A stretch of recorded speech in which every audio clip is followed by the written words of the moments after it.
Bonjour tout le monde et bienvenue dans cette nouvelle vidéo. Il est 6h43 du matin, on est le 26 décembre et c'est le jour de mon départ aux États-Unis. Vous avez mon petit cousin qui est là, Lenny, il est dans une vidéo YouTube, comme ça il est content, mets pas ta tête. Et les deux affreux là-bas, ma soeur, oups, et Yassine, là, il y a Yassine par là. Et c'est parti, let's go. Bonjour tout le monde et bienvenue dans cette nouvelle vidéo. Tout d'abord, bonne année à tout le monde parce que la nouvelle année a commencé il y a quelques jours maintenant. C'est ma première vidéo de 2022, donc bonne année à tout le monde. J'espère que tout le monde a passé des bonnes fêtes, que ça s'est bien passé et plein de vœux de bonheur pour tout le monde. Voilà. Alors aujourd'hui, cette nouvelle vidéo, ça va être la vidéo de mon départ pour les États-Unis. Et comment vous dire que ce départ a été bien compliqué. Oui, vraiment bien compliqué. Parce qu'il s'est passé plein de choses qui font que j'ai eu pas mal de bâtons dans les roues. Alors c'est parti, on va commencer tout de suite et je vais recommencer à vous expliquer depuis le début. Donc mon départ c'était prévu pour le 26 décembre, donc le lendemain de Noël. Et donc je prépare mes valises, tout ça, ça prend du temps parce que j'avais beaucoup de choses à préparer. Je vais aussi vous insérer en fait des clips dans cette vidéo, des clips que j'ai pris pendant les préparatifs, pendant que je faisais le départ, tout ce genre de choses. Parce que je me dis que ça pourrait être plus sympa de cette manière-là et je vais être honnête avec vous. J'ai fait une première vidéo là-dessus avec seulement les clips que j'avais et je l'ai détestée. Donc c'est pour ça que je me suis dit que j'allais la recommencer sous un format un petit peu différent. Donc celui-ci où je vais vous expliquer et vous insérer des clips en même temps. Donc je commence à préparer mes valises et comme j'avais prévu, je voulais partir avec 2 bagages en soute, un bagage cabine et un sac à dos pour emmener le plus d'affaires possible. Sauf que j'ai commencé à préparer mes affaires et toutes les affaires que je voulais rentrer, ça rentrait dans mes 2 bagages en soute, donc parfait. Du coup, ce que j'ai fait après ça, après que mes valises soient fermées, je les ai pesées. Petit problème, dans une valise, il y avait 4 kilos en plus que le poids autorisé, et dans la deuxième valise, il y avait 3 kilos en plus du poids autorisé. Comment vous dire que ça m'a bien fait chier, clairement. Et la dernière option que j'avais, c'était soit de laisser des affaires chez moi, soit je prenais une troisième valise en soute. Et c'est ce que j'ai décidé de faire parce que j'avais besoin d'emmener les affaires que j'avais préparées parce que je voulais en prendre un maximum. Et sachant que Noël était dans quelques jours, que Noël allait passer et donc que j'allais avoir des cadeaux, et je n'avais pas de place pour mettre les cadeaux que j'aurais à Noël. Ce qui était un petit peu embêtant. Donc c'est pour ça que j'ai fait le choix de prendre une dernière valise, donc une troisième valise en soute, pour pouvoir justement prendre tout ce que j'avais besoin. Et donc c'est ce que j'ai fait pour juste avoir l'esprit tranquille et vraiment pas me prendre la tête avec ça.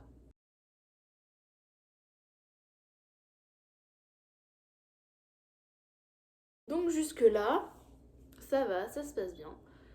Et comme vous le savez, pour prendre l'avion maintenant, pour accéder aux États-Unis, il faut premièrement être vacciné et deuxièmement avoir un test PCR négatif ou un test antigénique, peu importe un des deux, de moins de 24 heures parce que les réglementations avaient changé, donc c'était 24 heures.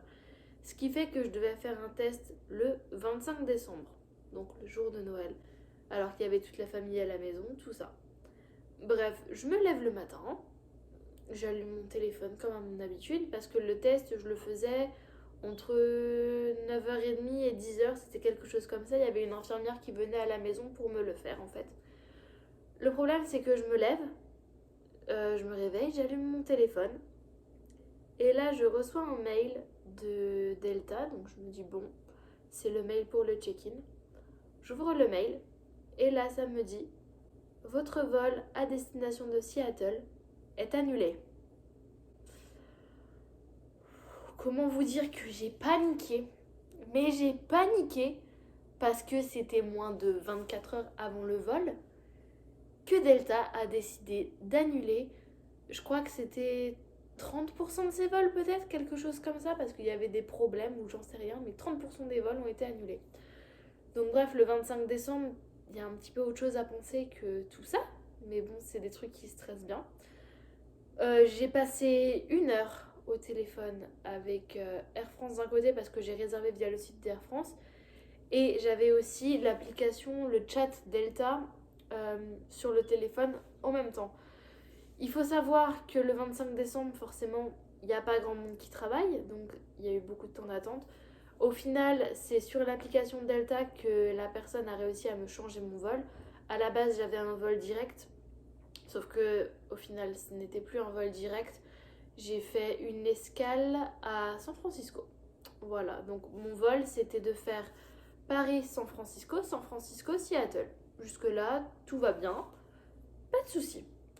Donc j'arrive à San Francisco, donc d'abord ma famille me dépose à l'aéroport. Les au revoir, comme d'habitude les au revoir, c'est jamais une partie de plaisir, c'est triste. Voilà, clairement, les au revoir c'est une partie qui est assez compliquée. Enfin voilà, donc on se dit au revoir, je vais enregistrer les bagages, tout ça. Je prends l'avion, jusque là tout va bien.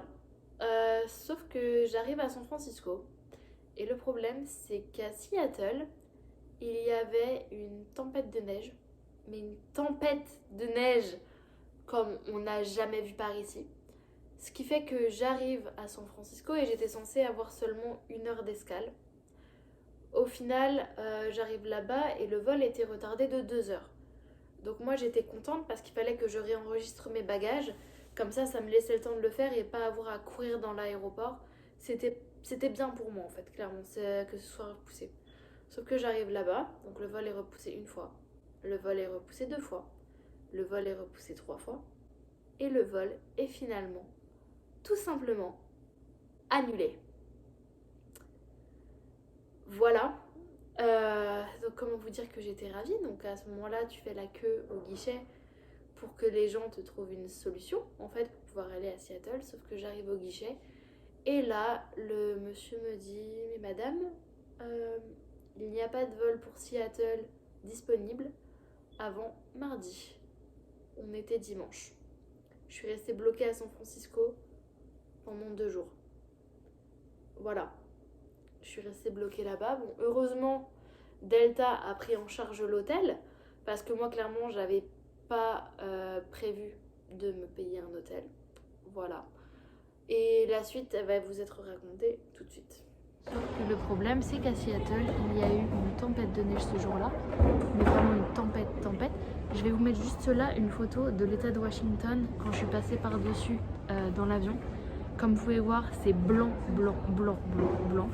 C'est une tempête de neige avec des vents d'Arctique qui venaient en même temps, donc je vous laisse imaginer le froid et la neige. Donc ça, c'est pour remettre les choses dans leur contexte. J'arrive à la porte d'embarquement et là, il recule le vol. Et là, vol annulé. Vous imaginez, vous voyez bien à ma tête que je suis ravie. Donc là, ça s'est passé le 26 décembre. Aujourd'hui, on est le 28 décembre. Et depuis le 26, donc je suis bloquée à San Francisco parce qu'il n'y avait pas de vol avant aujourd'hui, mardi. Donc voilà. Heureusement, Delta a payé l'hôtel, parce que moi, clairement, j'avais pas les moyens de mettre un hôtel ici, parce que c'est pas prévu dans le budget du tout. Ce qui fait que j'ai passé 2 jours ici, enfin 1 journée complète en gros, et 2 demi-journées, ça fait 2 jours en tout. Sauf que ça m'a saoulée, puis se balader avec 4 bagages, plus un sac à dos, plus un tote bag, c'est pas facile non plus. Voilà. Pour la petite histoire, donc là j'arrive à l'aéroport aujourd'hui le 28 et là je reçois un message, vol retardé, et là ça fait déjà 3 fois qu'ils repoussent l'heure. Donc j'espère vraiment que je vais avoir ce vol là parce qu'il faut que j'arrive à Seattle. J'ai besoin d'arriver là-bas parce que j'ai des choses à faire. Et et je vous avoue que j'en ai un petit peu marre. Je pensais pas que ça allait se passer comme ça. Honnêtement, c'est vraiment le pire voyage que j'ai fait, comme je vous ai dit, parce qu'il n'y a rien qui se passe comme il faut, rien du tout. Donc là, j'espère vraiment que ça va bien se passer, que je vais avoir mon vol et que je vais pouvoir arriver à Seattle ce soir. Donc pendant ce temps-là que je suis à San Francisco, je fais une réunion que j'avais à faire avec l'école qui était donc en ligne, et heureusement d'ailleurs, pour pouvoir un petit peu présenter le programme étudiant. En gros, ça présentait pas mal de choses, ça nous expliquait certaines choses aussi. J'arrive donc à Seattle après tous ces périples parce que j'arrive à l'aéroport et le vol a encore été décalé 2 fois. Donc le vol est parti avec 3 heures de retard, il me semble. Ce qui fait que je suis arrivée à Seattle avec 3 heures de retard, mais alléluia, je suis arrivée à Seattle. Donc voilà, j'arrive, tout se passe bien, je passe une semaine tranquille. Et pendant cette semaine-là, je fais pas mal de petites choses que j'avais à faire, dont cette chose-là. Alors, donc c'est bon, je suis bien arrivée à Seattle après tout ce voyage de merde qu'il y a eu en fait, clairement. Et je commence déjà à être une bonne étudiante en ayant du bon matériel. Donc on a été chercher un MacBook et une Apple Watch. Je suis contente. Ce qui fait que, comme vous pouvez le voir, bon là je vais vous montrer parce que c'est déballé, maintenant je me suis acheté une Apple Watch et un MacBook. Il est magnifique. Pour pouvoir travailler comme ça, ce sera beaucoup plus facile parce que moi j'avais un petit ordinateur qui fonctionnait plus très bien parce que je l'avais depuis longtemps. Et là, comment vous dire que ça marche du tonnerre et que je suis contente parce que comme ça je vais pouvoir faire des montages un peu plus beaux aussi sur YouTube. Donc ça me fait vachement plaisir. Donc voilà, on pourrait croire que ça s'arrête là. Sauf que en fait pendant une semaine, je suis restée chez mon chéri. Voilà, on est restés ensemble tous les deux pendant une semaine. Et ensuite, lui devait repartir là où il étudie. Et moi, je suis arrivée là où je vis actuellement. Sauf que je suis arrivée là où je vis actuellement, dans la maison. Sauf que dans la maison, quand je suis arrivée, il n'y avait pas de chauffage. Et il n'y a pas d'eau chaude. Et je suis toute seule dans la maison. Donc voilà, comment vous dire que ce voyage, il est vachement compliqué. Et donc là, c'est bon, je me suis posée, je suis tranquille. Et maintenant, le dernier petit détail qui arrive tout simplement. Pour bien terminer cette arrivée aux États-Unis, le dernier détail, c'est que j'ai attrapé le Covid. Yay! On est content!